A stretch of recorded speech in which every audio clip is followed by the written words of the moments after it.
ભૂજ તાલુકાના સેડતા ગામ નજીક આવેલા સેનેટરી વિસ્તારમાં તાજેતરમાં સ્થાનિક માલધારીઓ અને બહારથી આવેલા તત્વો વચ્ચે થયેલી હિંસક અથડામણ અને જીવલેણ હુમલાના મામલે આજે અખિલ કચ્છ મુસ્લિમ યુવા કોર કમિટી દ્વારા ભુજના કલેક્ટર સાહેબ તેમજ પશ્ચિમ કચ્છ પોલીસ અધિક્ષક એસપી સાહેબને એક લેખિત આવેદનપત્ર પાઠવીને સમગ્ર ઘટનાની નિષ્પક્ષ તપાસ કરવા અને કડક કાનૂની પગલાં ભરવા માંગ કરવામાં આવી હતી। સેડતા વિસ્તાર નજીક સેનેટરી તરીકે ઓળખાતા ભાગમાં સ્થાનિક માલધારીઓ ઉપર બહારથી આવેલા કેટલાક અસામાજિક લોકો દ્વારા જીવલેણ હુમલો કરવામાં આવ્યો હતો।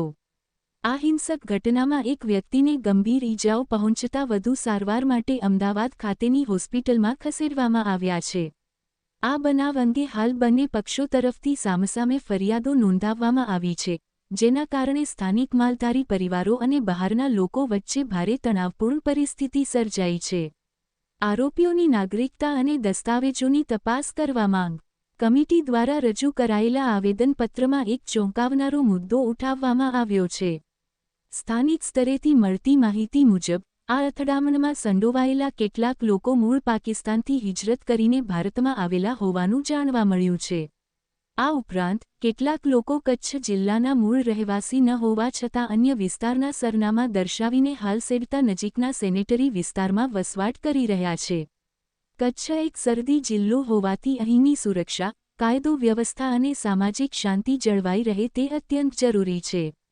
આવા સંવેદનશીલ વિસ્તારમાં અસામાજિક પ્રવૃત્તિઓ દ્વારા શાંતિ ડહોળવાનો પ્રયાસ કરતા તત્વોની કાયદેસર અને તલસ્પર્શી તપાસ થવી અનિવાર્ય છે। મુસ્લિમ યુવા કોર કમિટીની મુખ્ય માંગણીઓ: નિષ્પક્ષ અને ઊંડાણપૂર્વક તપાસ, સ્થાનિક માલધારીઓ ઉપર થયેલા હુમલામાં સંડોવાયેલા તમામ આરોપીઓની નિષ્પક્ષ અને કડક તપાસ કરવામાં આવે।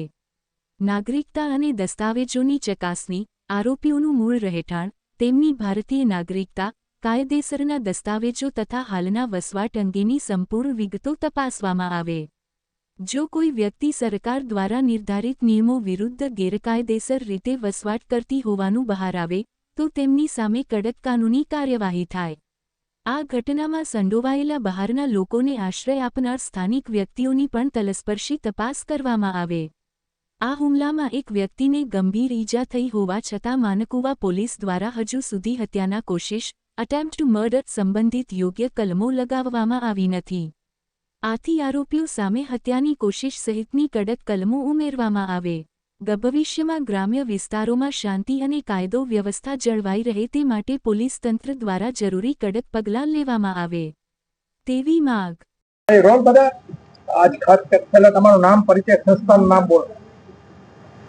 મારું નામ મોહસિન ઇંગોરજા છે। અમે મુસ્લિમ યુવા કોર કમિટી વતી આજરોજ જિલ્લા કલેક્ટર સાહેબને સેડાતા ગામના જે માલધારીઓ છે તેને જે ત્રાહીમામ થઈ ચૂક્યા છે, જે બારાતુ લોકો છે એનાથી હેરાનગતિ કરવામાં આવે છે, એના વિષય ઉપર આજે આવેદનપત્ર આપવા માટે આવ્યા હતા।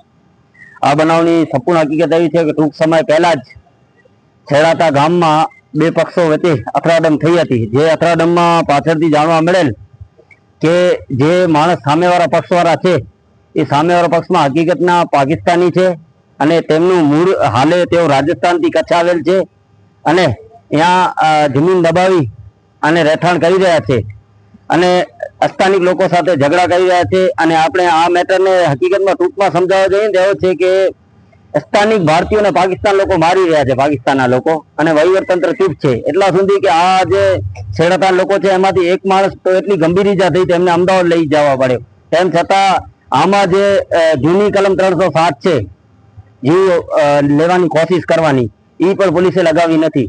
તો હું વહીવટતંત્રથી સવાલ કરવા માંગુ છું કે શું કામ આવો સ્થાનિક ભારતીયો સાથે ભેદભાવ કરી રહ્યા છો, અને જે સામેવાળા પક્ષવાળા છે તેની સંપૂર્ણ તપાસ કરવાની પણ અમારી માંગણી છે।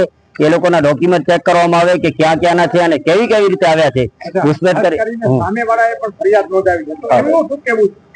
એ લોકોએ પણ ફરિયાદ હકીકતમાં આ લોકોએ જાલી ફરિયાદ નોંધાવી હતી। હકીકતમાં આવો કોઈ બનાવ બન્યો ન હતો। એ લોકો તરફથી પણ એ લોકો ખોટો એડમિટ થઈ અને એવી કોઈ ઈજા પણ ન હતી। મેડિકલમાં તો આવી ગયો છે કે આવી કોઈ ઈજા આ લોકોને હતી નહીં, તેમ છતાં આ લોકો ખોટી ફરિયાદ કરી અને આ લોકો 5 લોકો સામે, 2 મહિલાઓ અને 3 મુસ્લિમ પુરુષો સામે ખોટી ફરિયાદ નોંધાવી। એના માટે જ આપણે સત્ય તપાસની પણ સાથે માંગણી કરી છે। ઓકે, નામ પરિચય? જી, મારું નામ ઇકબાલ જત છે। હું આજે મુસ્લિમ યુવા કોર કમિટી તરફથી રજૂઆત કરવા આવ્યા હતા કે એની સાથે સેડાતાના લોકો છે જે લોકો પ્રતાડિત થયા છે. મેન મુદ્દો એ છે કે કચ્છના જે લોકો છે એ લોકોને જે બહારથી આવેલા લોકો છે, બે જૂથની અથડામણ થઈ હતી, ત્યારબાદ તે લોકોને FIR માં જાણવા મળ્યું છે કે તે લોકો ખરેખર કચ્છવાસીઓ છે જ નહીં. તો ખરેખર ગંભીર મુદ્દો છે, કારણ કે વધુ જાણવા મળતી વિગતો મુજબ જાણવા મળ્યું છે કે જે મૂળ પાકિસ્તાનના છે ત્યાં આવી અને ભારતીય લોકોને હેરાન કરી રહ્યા છે. તો ખરેખર આ લોકોને અહીંયા જે કચ્છનો વિસ્તાર છે એ સરહદી વિસ્તાર છે અને સેન્સિટિવ વિસ્તાર છે.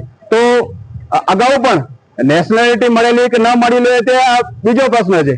એ ગુજરાતમાં અલગ જિલ્લાઓમાં આપવામાં આવે છે. એવું ક્યારે નથી બન્યું કે કચ્છમાં તેઓ લોકોને સ્થળાંતરનું કોઈ પણ આપવામાં આવ્યું, પણ તે છતાંય આ લોકો અહીંયા રહી રહ્યા છે. તો આ એક પ્રકારની ઘૂસણખોરી છે, કારણ કે કચ્છમાં આ લોકોને તો કોઈ પણ પ્રકારની રહેવાની પરમિશન નથી આપી.